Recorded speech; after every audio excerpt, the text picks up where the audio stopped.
So, welcome to the Dr. DeFi show.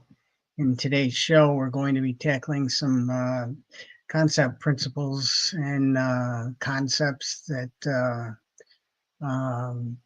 can be complex. And so I'm going to do my best to simplify that and discuss it in a way so that people that are new to crypto can hopefully understand it. But yet some of the concepts can get a bit complicated. And so keep the interest of those who are into crypto and have been into crypto. So with that said, today we're going to tackle what's up with Ethereum being down. And by that, I mean in the overall Ethereum perspective of how in the current cycle where Ethereum is now, what is happening with Ethereum, and in regards to what's happened in the past to bring it to where it is now, and where do we expect that to take us and go with the way things are. So with that said, we're going to also at the end of the show, we're going to tackle some of the current proceedings, some of the current situation and the alpha that's happening. So it's not all going to be just some of the history of Ethereum, which is, a necessary portion of this. And so we'll keep it as lively as we can, and move along and just take like a 30,000 foot view. So my name is Dr. Scott Herman, and I've been into crypto and DeFi, and we discuss AI and Web3, and that's a lot of technical aspects of the market and what's currently happening. And it's a very broad section, and there's only so much that you can cover. But we're going to do our best to have fun here and enjoy it as things move along here. So let me open my screen here and let you take a better look at. I think you can see that. And so we're going to start off with the history of Ethereum, and go over some basic highlights and complexities that are necessary, but not to go into it so deep that it bores you out of your out of the channel. So anyway, Ethereum was basically started with Vitalik Buterin, who is still currently very involved, who's a Russian Canadian programmer, Vitalik Buterin, and he came up with Ethereum in 2013, actually, and the project launched in 2014 because of Bitcoin. And the parameters that Bitcoin was designed by Satoshi in his or her or them, whoever that may be. But needless to say, it has some restrictions to it, and because it's a store of value and does very well at doing that. And so Vitalik saw that this is more of a platform, and that there was more and more uses and availability to the general public as far as what it can do and what some of the possibilities are. And as we go into this further, you'll see that with Ethereum, you can have what's called smart contracts, which are basically just a way of stating facts that can be proven and have been proven, and you don't have to know the customer on the other end of the spectrum as far as that contract goes, because it's been proven with by the contract being designed the way that it is and placed onto the blockchain, that as the blockchain has evolved and Ethereum has evolved, that's been designed into the protocol and into the system, so that it is uh, um, inevitable and can be viewed in a decentralized manner, so that it's understood that this is true and legal proceedings. That was kind of a complex um, definition. The bottom line is you don't have to know the other party, and you can trust that it's a true contract, um, and that it can and will go to fruition. So that said, some of the founders, as you can see, were some. I would love to be a fly on the wall in this back in 2013, 14 area. And by the way, just in case I forget to say it later, ETH didn't come out as a platform until 2015. So that being said, so Charles Hoskinson, as we know to this day, was one of the early founders, as well as Anthony DeLorio and Mihai Alisi. I'm sure I butchered those names, and sorry for that. But as the Ethereum evolved, there also included Joseph Lubin, who is now went on to form Consensus, and that is what MetaMask is a function of Consensus. So some heavy hitters, and Gavin Wood, he went on to form Polkadot. And if I didn't say it earlier, Charles Hoskinson, as we know, went on to form Cardano. So these are some big players. And like I said, I would love to have been a fly on the wall back in those meetings back in the day. But needless to say, Ethereum evolved and has gone on. And as of April of 22, as this says here, there's 200,000 different developers and organizations working on forms of Ethereum. Ethereum was originally came out as a proof of work protocol, which is the same as Bitcoin. And as Ethereum gained in developers and use cases, etc., it evolved. And as it was designed, it switched to proof of stake. So the difference between proof of work and proof of stake is switching that is in my definition is like switching protocols or switching your platform, like going from Windows to Mac. I mean, it's that different. And so with ETH doing that, the proof of work is doing work. It's solving a complex math problem, and in so doing, it requires some heavy energy usage by computers, and to the point where it's becoming farmed in these huge factory type scenarios with a lot of investment in order to keep up with the necessary speed in order to solve the math problem. By solving the math problem, you're giving you the ability to add the next block to the blockchain. And with that comes the payout. So there's a lot of money that's involved.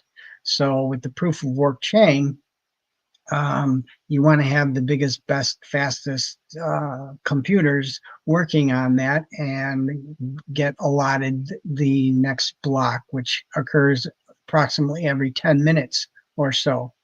Now, comparing that with proof of stake is a proof that is solved with staking Ethereum. Currently, it's at the necessity for being a validator in order to add the next blockchain to the block, or the next block to the blockchain, I should say, is that it requires a minimum of 32 ETH invested, which at $3,000 is around $100,000 in order to be a validator to add to the blockchain, and so it's not as much as a farm in proof of work as far as that goes, and so there are more proof of stake validators that are across the world. And so it becomes diversified, and by diversification, it becomes decentralized. So there's no central point of failure. And so you have security in so doing and breaking it up like that. And that's just a very basic overview of the differences between those two. And so that's where Ethereum evolved to and switched to that in 2022. Well, in the process, there's been a number of different improvements that are made to Ethereum, but that big switch from proof of work to proof of stake was the beginning of this next article that I will show.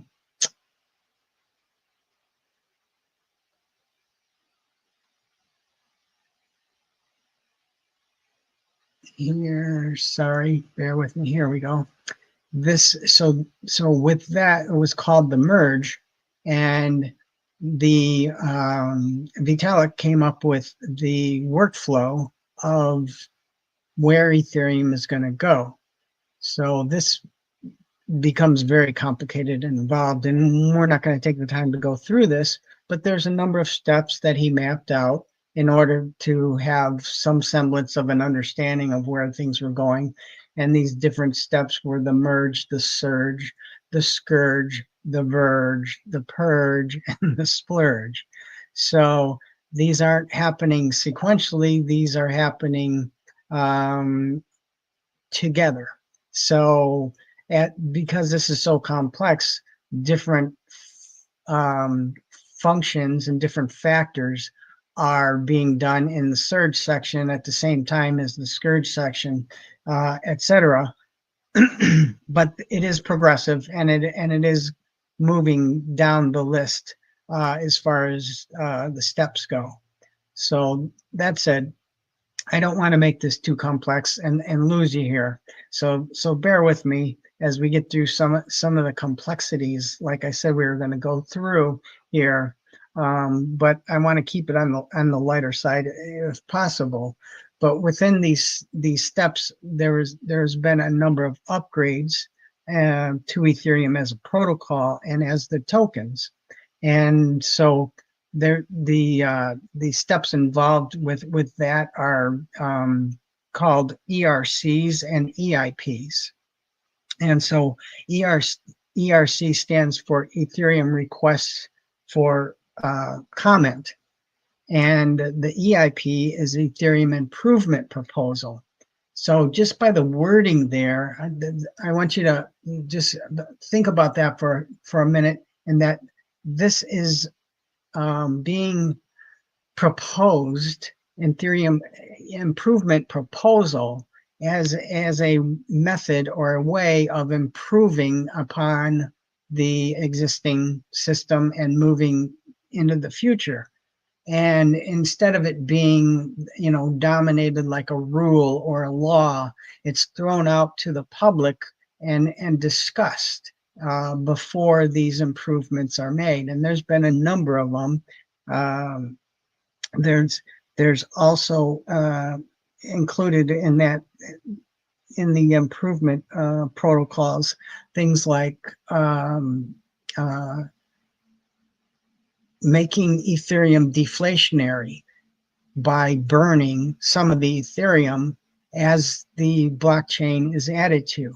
And that was a big improvement to Ethereum. And that happened, I want to say 2020. But anyway, I don't want to get bogged down into the deluge of it. But some of the improvements were the Pectra. The Chapella was one of them. Denkun is one that's coming up in the first quarter of 2025. So things to look forward to as Ethereum progresses.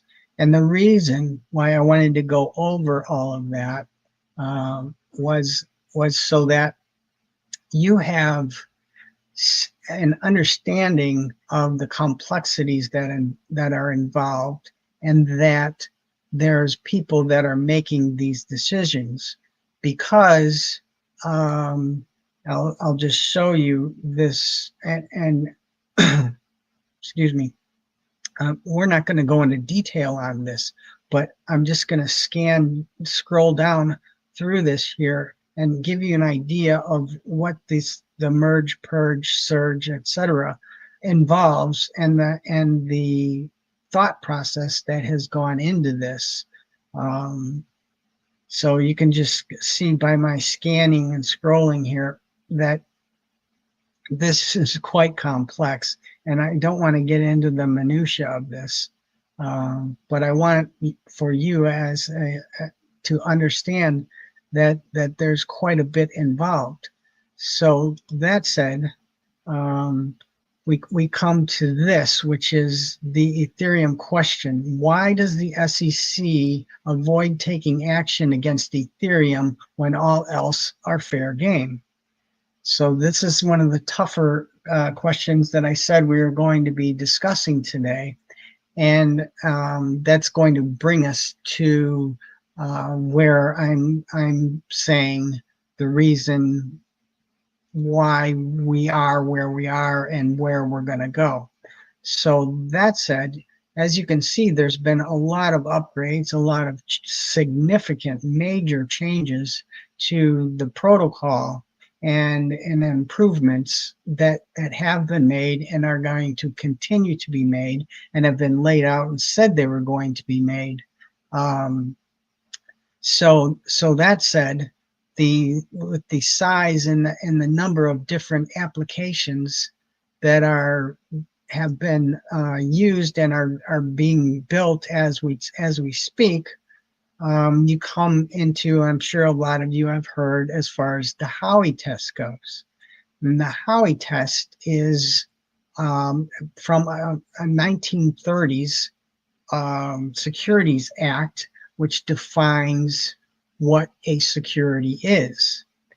The reason I'm bringing you here is because of this. This is what the definition of the Howey test is in its most simplified form, which is four key steps or protocol as far as something being called a security.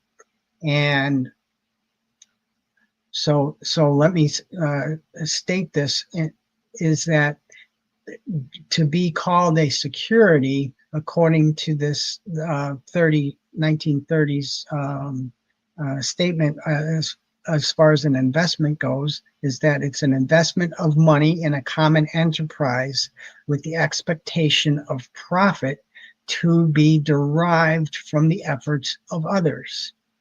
So that said, if there is a point of control, a body that is directing the direction of this and being in control of the security, and they are making money in the process of doing that, and you are putting your money in to be able to make more money.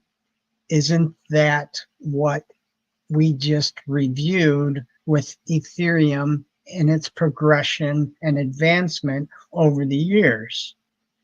So, key point here is that all of this being said, is that I believe this is the reason why Ethereum is where it is, because of all of the changes that have occurred with Ethereum, is going from a centralized or governance directed, few people in control, to disseminating the power and disseminating the money, we'll say, across, and giving up the power by having directives put in place so that there isn't a central point of control. And so therefore Ethereum is saying, at this stage, with all of these people and all of these applications built on top of the Ethereum network, that we are so decentralized that there is not a point of control. And even though we changed our whole software structure, as I mentioned, from proof of work to proof of stake, we are still not having one party or one board of directors or one point of control that is directing all of this and taking all of the proceeds from this. They're staying on the outskirts, going along the business in their way, and basically taking a hit for the team. Bottom line, they being Ethereum, the foundation, that is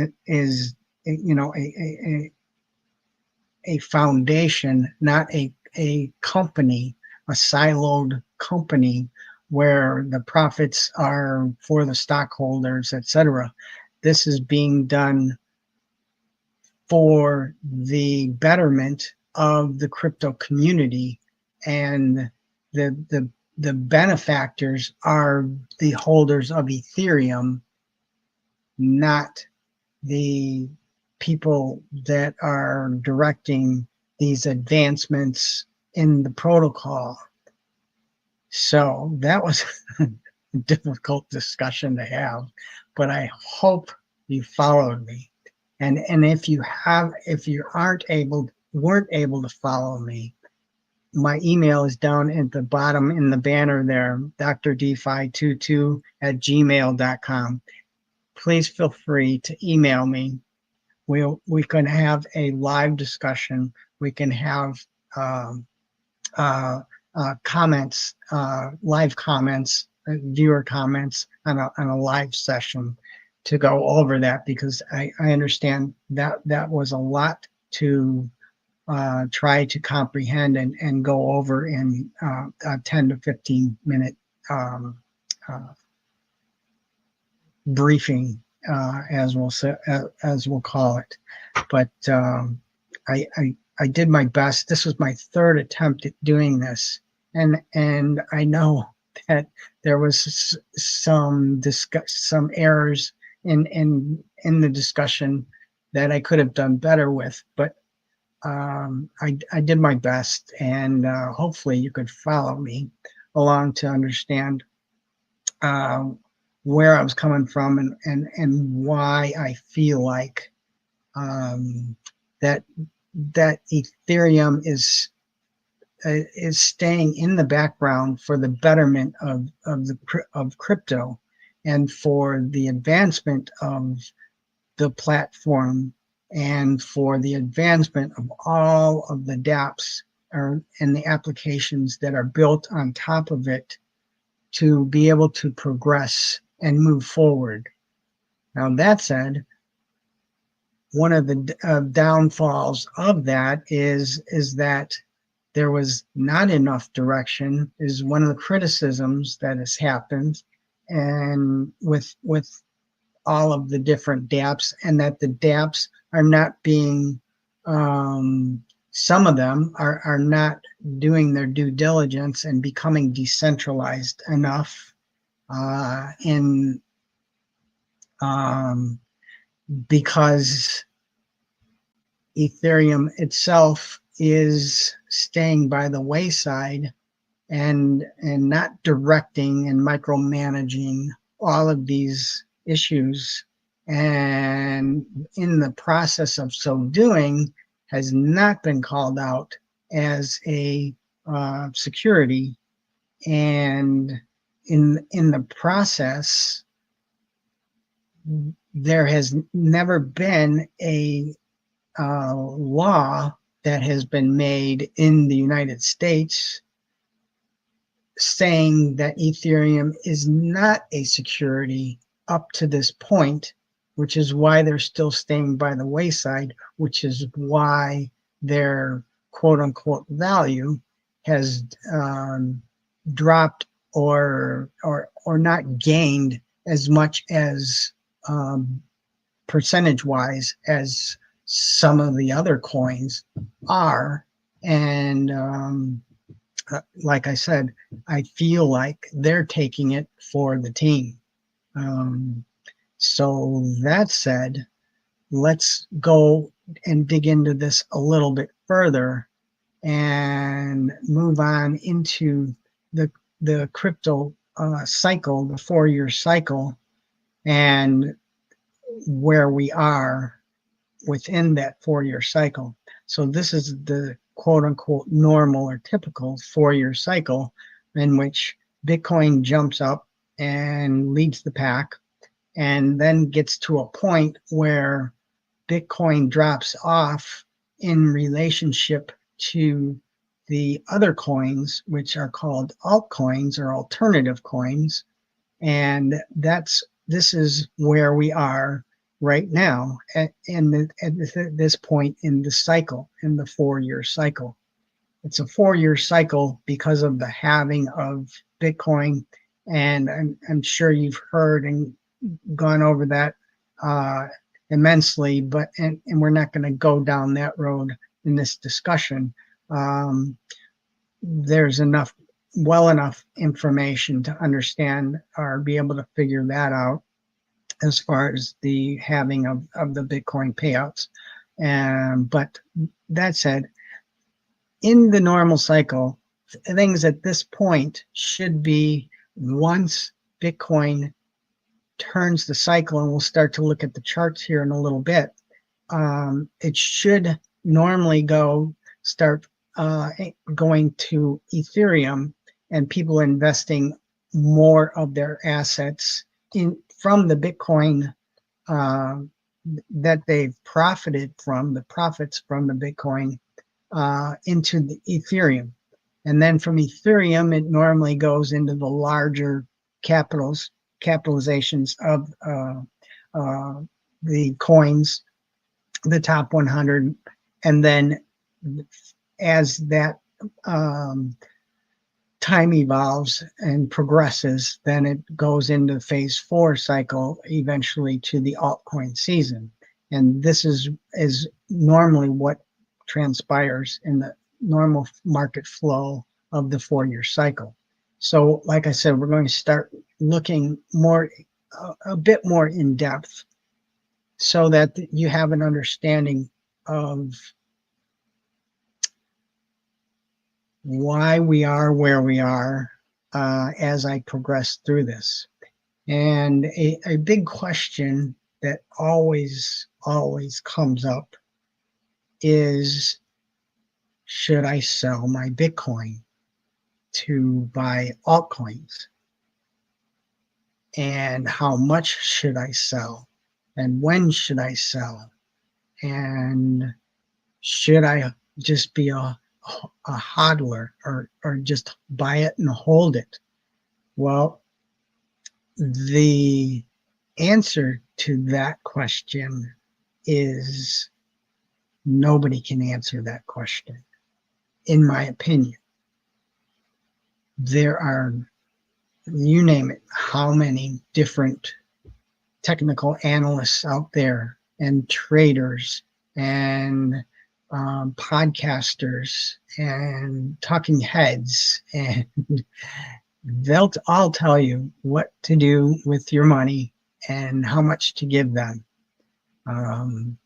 In my opinion, the best investment is in yourself and answering that question yourself, because there's no way that that other party that you're paying for in a large portion of examples, to follow them or trade with them or be able to get in on their Discord or their Telegram or their podcasts or their trading or whatever the case may be. And that being said, I will say that this is not financial advice. I'm discussing this with you from the standpoint of what I do, and this is for your betterment and not for you to trade with or buy. So that disclaimer is what it is. So moving back to the chart here, as far as should you sell, when should you sell, how much should you sell? Well, in my opinion, you should figure that out for yourself, because nobody else is you.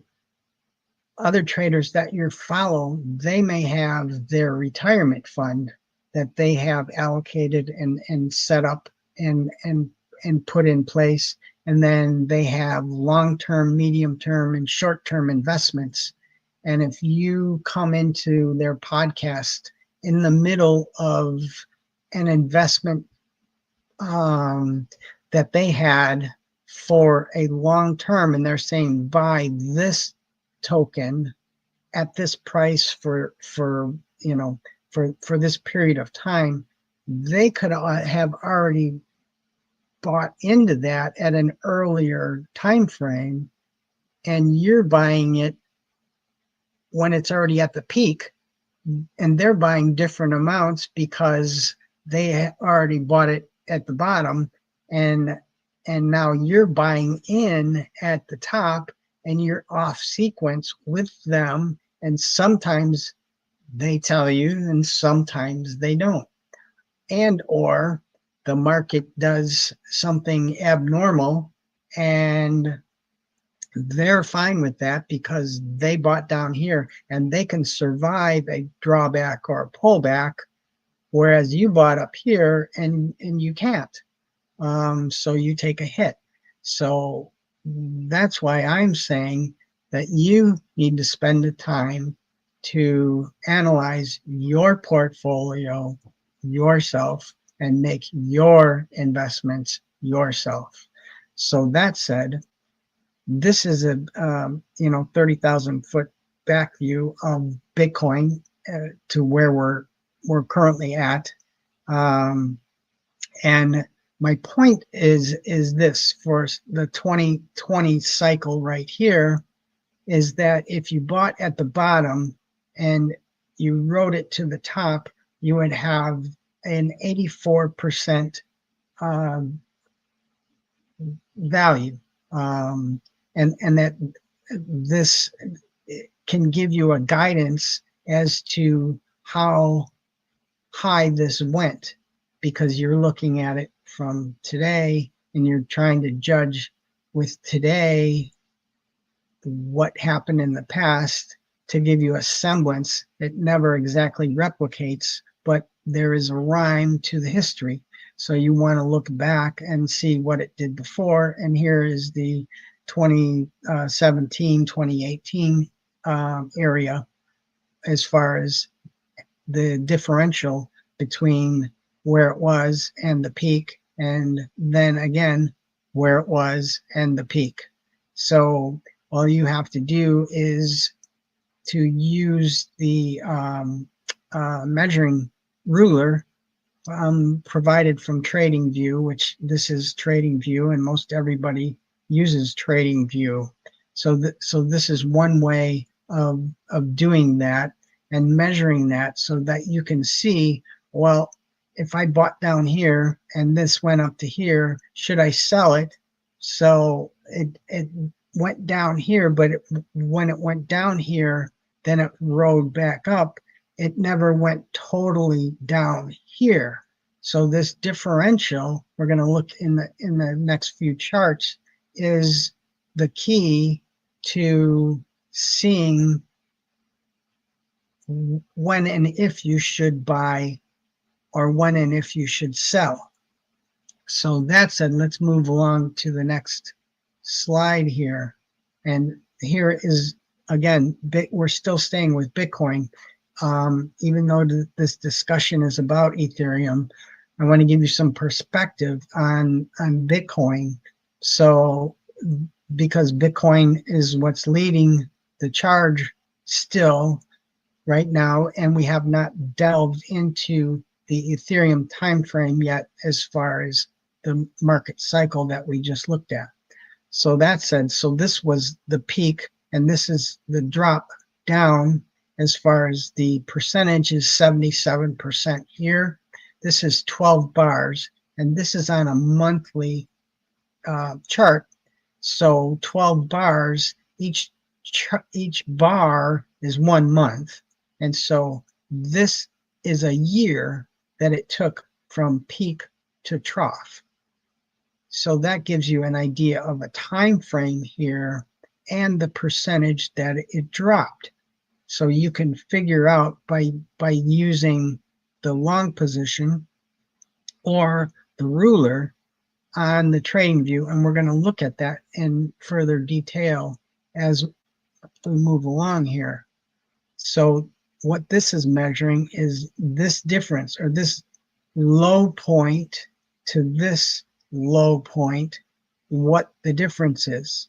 So if you bought down here and you rode this up to the peak, and then you sold here, if you sold here and rode this down and bought here, then you're skipping this 56th percentile, which is the difference between this low point here and this point here. Now, where this is going to be when this comes up and drops is what I'm discussing. Nobody knows exactly where this is going to be, but you can see a step by step, and you're, thinking that it's going to probably be in this area in here, judged or based upon this step to this step, and this step to this step. And this step will be probably in this vicinity. So that's where I'm saying you want to use these measurements, and depending on when you got into the market, you can use percentages to help you figure out whether it's in your best interest to sell some of this and then go into the altcoins because their market cap is much less than Bitcoin.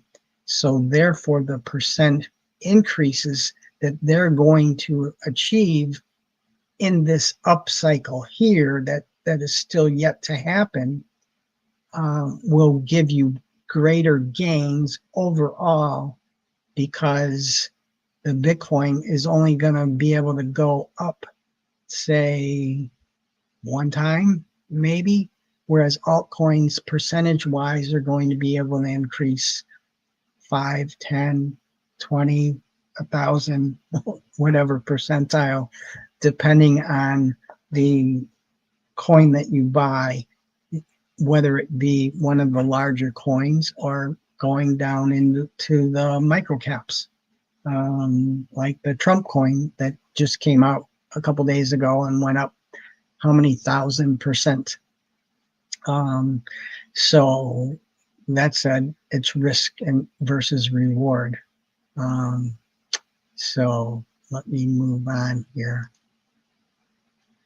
Now we're moving on to Ethereum, and you can see these differences between, it looks similar, but yet it's not to Bitcoin. And that's why I wanted to show you Bitcoin first, because again, it has 2017 cycle, it's 2021 cycle, or 2016, 2020, 2024, depending on, the semantics of it don't matter. It's a 4-year cycle is my point here. But this Ethereum being a smaller market cap, which I was just discussing, this went up 2,600% from here to the peak. So that was a much more significant percentage, which is why people get out of Bitcoin and move their money, their profits into Ethereum. Next on the money flow, according to that graph that I showed you, as far as those 4 phases. So that said, let's move on to the next. So this is the downside of that peak.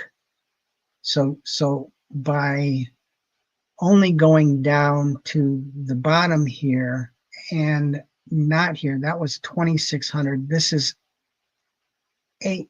81, so say 82%.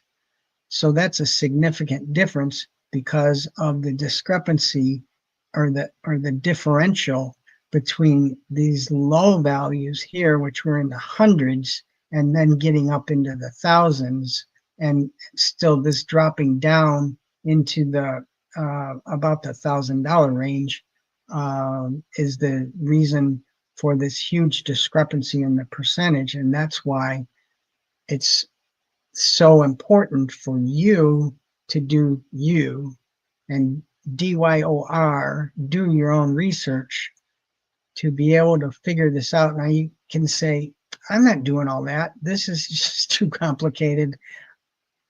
Look, you spend a lot of time making this hard-earned money. You work basically a quarter of your life. You can invest in yourself a few hours a week that to be able to control your money. That's the beauty of crypto, is that you are in charge of your money, and you are having your money work for you instead of giving your money to a banker or a financial advisor to make those profits from your hard-earned money. And spending a few hours a week learning how to do this with all of the podcasts that are done on a daily basis, which are a lot of them for free, that it's worth that time investment, in my opinion, for you to do you and review this. And it's not that hard to strike a line and scroll down and strike another line here and let the computer do the work for you and figure out the percentages and allow you to be your best advisor, or get in with a group of masterminds, and which I highly recommend, and have discussions, and joining a Discord group or a Telegram group, and be able to freely discuss these options and what's in your best interest, so you can learn and grow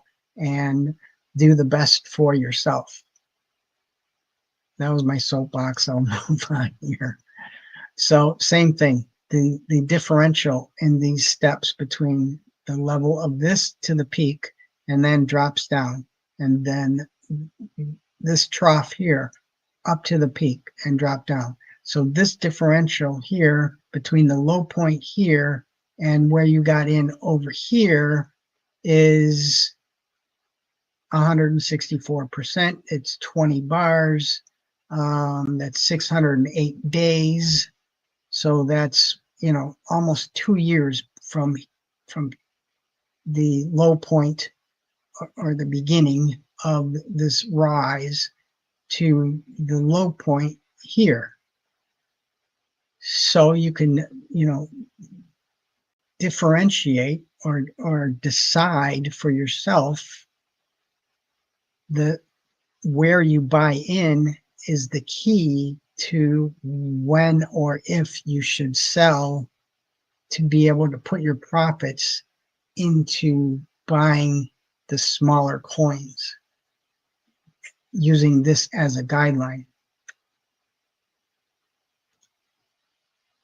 So again, here's a drawn out version of Ethereum here, and you can see that this does not look like this is the reason I wanted to show you this chart, because there's Ethereum, like I discussed previously, is evolving.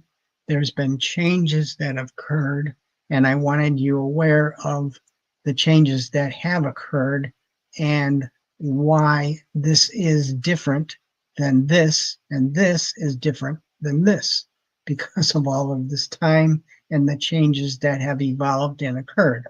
Now, to me, this did not have this one huge spike here, but this got divided into two. So here's this here is this here, in my opinion, and this here is this portion right here. And so we have this left to go according to history, or according to the 2021, 2022 cycle that we are moving into for the 2024, 2025 season. So supposedly this is what's left. Now, that said, let's move into another area of contention, we will say, is that this is the ETH Bitcoin dominance. And you can see that this has been going on for quite a while, and it's stuck in this downtrend and has not turned the corner yet for the Bitcoin to be and move into phase 2 or into the Ethereum dominance yet. So this is why I'm saying that it's still yet to come, because the transition, this has not occurred yet. And this rise, it's all been downhill up until now, as far as this market cycle goes, for the most part. And that said, this is the ETH dominance chart, which is not the Ethereum chart. It's the ETH dominance, which is the Ethereum in relationship to the other coins. So this is still dropping, is the gist of this, is what I wanted you to see. And we haven't seen this portion of the cycle occur yet from back in the 2021, 2022 ETH portion of the cycle. So I'm saying that we still have to go through this.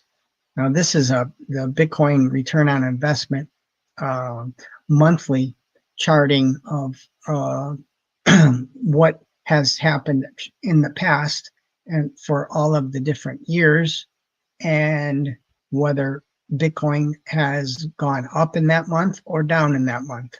And so if you look again at the cycles from the 2016 for December, which is the latest that is charted, because January, obviously, we are in. And so this was only up until the day that this was posted. So this is not true for the month of January yet. So what I wanted to show you is that in December, as far as Bitcoin goes, Bitcoin was at 30 percentile increase in 2016. And then 4 years later in the cycle, it was 47% increase. And then 4 years later in the 2024, it's minus 2.85. My point here is that this cycle is being different than past cycles, where it was green, green, green. Now it's green, green, red. And that's a significant difference between 47 percentile and 30 percentile to minus 2.85. So what has transpired? What has transpired is that the market has changed because, let's go through the Ethereum, and I won't answer that yet, so bear with me here. So Ethereum is showing a minus 9.75% in December, and 4 years ago it was plus 19%, and 4 years before that it was minus 6.3. But remember that Ethereum only started basically in 2015, and these weren't even recorded for 2016 yet, because Ethereum, was just beginning, we'll say. So this year doesn't show a true performance. This is more like a cycle, and I'm pointing out the fact that Ethereum is obviously, as we saw by the charts I just showed, significantly down. So even looking at it by the quarter, the quarter held upright, but the month of December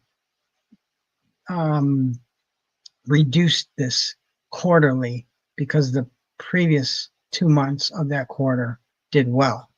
So in the 2020, it was huge, 104%. In the 2017, it was 142. So that December really helped to drop this down significantly. So that said, this is a viewing of from Into the Cryptoverse with Ben Cowan, has so wonderfully came up with this chart, which is showing YouTube subscribers, new YouTube subscribers. And back in the cycle, you can see in 2021 how significant the new YouTube subscribers were in following these podcasters. And there's all of these different podcasters and their shows, etc., with Alex Becker and Ivan on Tech and Crypto Banter, et cetera, et cetera. But we can see that retail still has not really come into this yet, because they are being suppressed, as we see by the shortage of the charts I just showed with the red and the green, showing that Bitcoin is down, Ethereum is down. What is happening here? The institutional money came in with the ETFs and things like MicroStrategy, and the market is changing. There is manipulation going on, and for whatever reason, it is being held lower than what would have normally happened in the short term. And that's why people are walking on eggshells right now, as we see the market not moving up like it normally has in the past. And so history does not repeat, but it does rhyme to an extent, and it's being changed. So I wanted you to see that and be aware. Obviously, we're all aware of it, but that's some of the reasons, in my opinion, why things are different now. And that being said, there is definite market manipulation being done. and that shows in the numbers that I just showed. And the reason is that there's more institutional whales and big money that's coming into this, and they are because the numbers and the market caps are relatively smaller than, we'll say, the stock market is, that those differences make bigger differences with less amount of money than in, say, the stock market, the traditional TradFi stock market. So we're seeing that happen now, and people and the institutions are buying more and more, as we see on the printouts with the ETFs, which is what we are. I'm bringing this around to saying that the Bitcoin ETFs took off when they first came out, and records being made on the amount of growth in them, etc. But Ethereum did not. And this podcast is pointing to the fact that Ethereum, I think what transpired there is, with new people coming in, they were much more comfortable with Bitcoin being a store of value and the simplicity of it, and quote unquote, compared with the more involvement of Ethereum with the smart contracts. People just weren't, I don't think, as comfortable and understanding of what a smart contract is. And it's like the title of that means you had to be smart and know what's going on to be able to invest in it, number one. And it threw people off a little bit. And then another big factor in that is that if you invest in an ETF, you cannot stake your ETH. Staking your coins is basically locking up your investment, the money, for a period of time, and you get X amount of interest in APY or APR in return, kind of like a CD or a treasury bill. You're putting money in for a period of time and locking it up, and if you pull it out, you pay a penalty, and so you cannot do both currently, meaning you can't invest in an ETF and stake. So people that had staked were not going to pull their investment out and pay a penalty, and people were questioning all of the differences between Ethereum and Bitcoin. And now that people have been in the market for a while, where the Bitcoin ETFs came out in basically, I think it was January of 24, so it's been a year now, that people are more comfortable and looking at diversifying and with the people that have been getting out of Ethereum, the technical advisors and the podcasters, etc., are looking at different avenues and taking their money out of Ethereum, and Ethereum is dropping like a rock. That, to me, the way that crypto moves and flows, says that Ethereum is going to have a heyday, and that it's going to significantly jump in this market cycle, and that it's now or not, in my opinion. And we're going to see what transpires very soon with that, because it's been held up for a while, and there's accumulation going on, and sideways action and down action, as I showed you in the charts. And that's why I appreciate you staying with me here to have all of this come around and come together to make sense. But I needed you to go with me on that journey in order for you to understand where I'm coming from with my rationale and my reasoning, uh, as far as understanding that goes.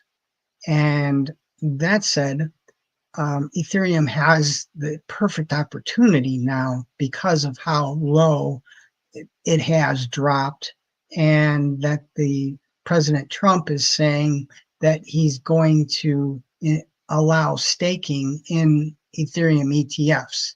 Well, talk and action are two different things, as we all know. So we'll see what happens with that. But if that does happen, then I think we're going to see a significant jump, just by that action, much less the fact that a lot of people have rinsed Ethereum out of their portfolio and moved into other coins that are giving them better action, and rightfully so. Um, uh, and I hope that you don't miss the boat on Ethereum. And I think that it has the probability of it jumping and moving in this cycle are better than in other cycles because of everything that I explained. So that said, I realize I've been going on for a while now, but before um, Trump comes out with more of his executive orders, I want to just briefly hold your time, if I may, for a little bit longer here, and just say that um, the way that this is evolving, as far as the crypto and the administration coming into play now, as Trump is taking over the office and getting rid of negativity and enforcement by regulation, especially with the SEC, and Gary Gensler is already gone, um, and moving pro crypto people into the SEC. And a lot of you probably don't even know that the CFTC, which is the SOB and the FIT 21 bill that are on the dockets right now, is going to be differentiating between securities and commodities. And we already know that, Bitcoin is a commodity, but ETH has never been stated. And that, I believe, once that is in fact law, or on the books as being